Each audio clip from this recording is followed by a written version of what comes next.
Do you know how Tesla achieves a seamless design application in one large piece of metal? It may be a mystery to some, but not to you.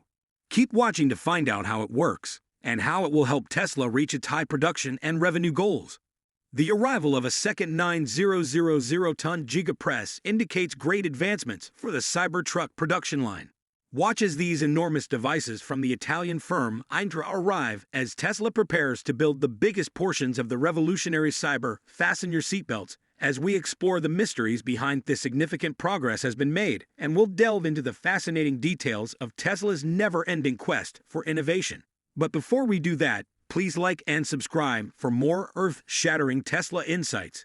These high-pressure die casting machines create the front and rear frame pieces of the Model Y from a single casting last year. The Cybertruck is a major component of Tesla's upcoming lineup of new and refreshed vehicles, so it makes sense that both Indra and Tesla would be excited about getting that machine set up and running. On March 20, witnesses claimed to have seen a large shipment of parts being delivered to the port of Houston, Texas, from Genoa, Italy. Texas recently took delivery of a massive 9,000-ton press, which was highly anticipated by Tesla fans. Some of the crates, which are from Indra and intended for Tesla, weigh more than 30,000 kilograms. Although it's unclear if this is all of the equipment or if more is on the way, Idris appeared to be showing off a second 9,000-ton Giga press on their LinkedIn page back in January. This caught many off guard as Tesla had not yet announced plans to build a Cybertruck production line in Shanghai. However, considering the timing, it appears that either Egypt was trying to mislead everyone, or that plans have changed. Regardless, a second press for the Cybertruck line makes sense, as we are aware that it takes several months to get these large machines ready for shipping. We don't know exactly how quickly these larger presses operate, but given their size, it would be reasonable to assume that cleanup between operations would certainly take longer than comparatively smaller 6,000-ton machines using the Model Y lines.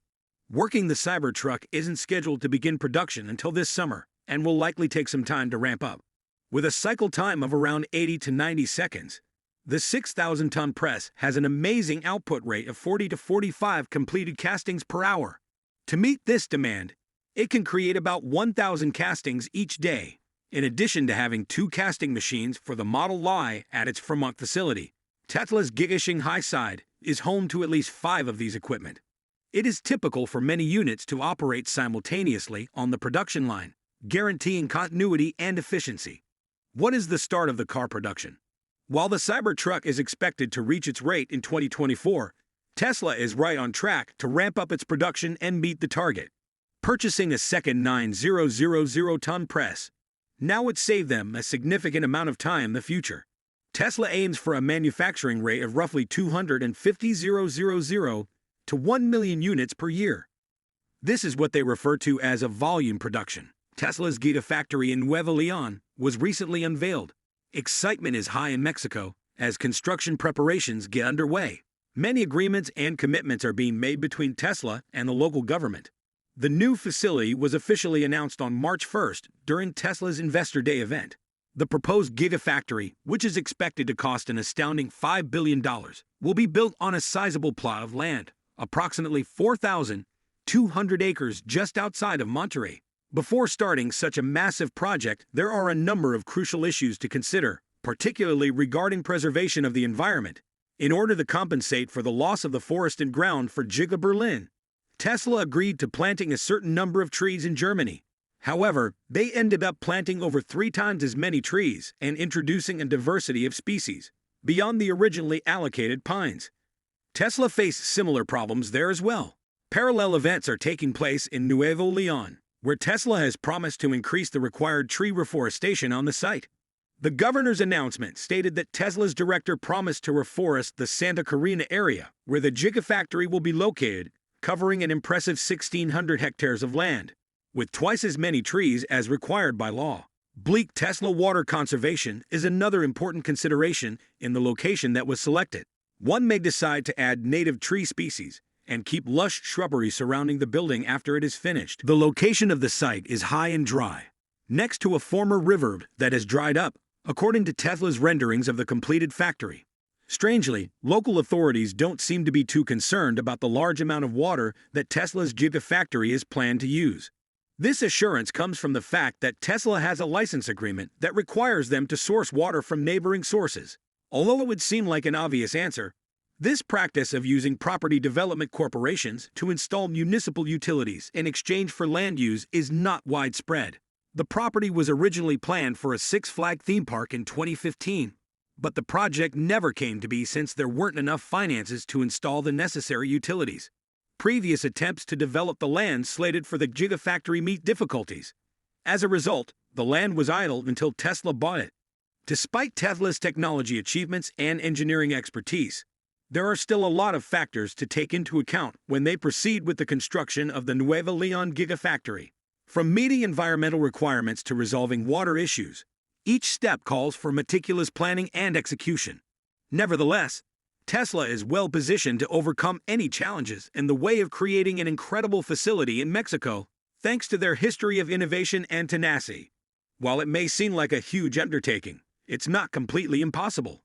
Tesla enthusiasts have proposed an ambitious project to build a robust water delivery system, spanning from the Rio Grande River to a local reservoir in the south.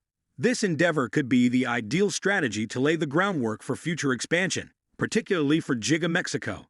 Such a project has enormous ramifications because the new factory is expected to greatly increase cross-border trade. Experts in logistics predict that supply firms will flood the Monterrey region to assist with Tesla's operations, with the potential to create up to 6,000 employment in its first phase. The launch of the new factory promises to be a game-changer. Delgado Peralta Marta, according to Mexico's Undersecretary of Foreign Affairs, the nation's exports to the U.S. would rise by an astounding $15 billion annually, or around 3.5%. All things considered, Tesla looks to have a good plan in place, and it's anticipated that such a significant increase in revenue might possibly support future projects like a new aqueduct or any other infrastructure required for the Gigafactory's seamless running overcome any environmental difficulties, given the company's standing for ethical development. Exciting news from Tesla Giga Berlin has just surfaced. The facility has reached a major milestone on March 25th by producing 5,000 vehicles per week. While they had aimed to reach this break by the end of the previous year, the team at Giga Berlin has been diligently working toward this milestone, which Tesla refers to as a volume production and considers a crucial goal for any manufacturing facility. Tesla proudly announced on Twitter that it had reached this target approximately 1 year after delivering the first Model Y to customers. Tesla has created creative water conservation techniques and increased operational efficiency as a result of its attempts to appease local environmental activists who have previously criticized the corporation. According to the firm, the planned expansion of Giga Berlin won't require any more fresh water usage than what was originally decided upon during the project's initial phase. This shows Tesla's dedication to sustainability, which is advantageous to the company. However, the business will probably need to wait for input from regional environmental organizations before moving further. This could be the reason Tesla, for achieving their existing output target of 500,000 units annually, they filed the expansion application. Although the paperwork may take some time, construction can start once Giga Berlin approaches the new milestone, guaranteeing a seamless transfer without interfering with business as usual. We truly appreciate your support in helping us create the greatest content, so please remember to give this video a huge thumbs up if you liked it. Thank you for watching, and we'll see you in the next one.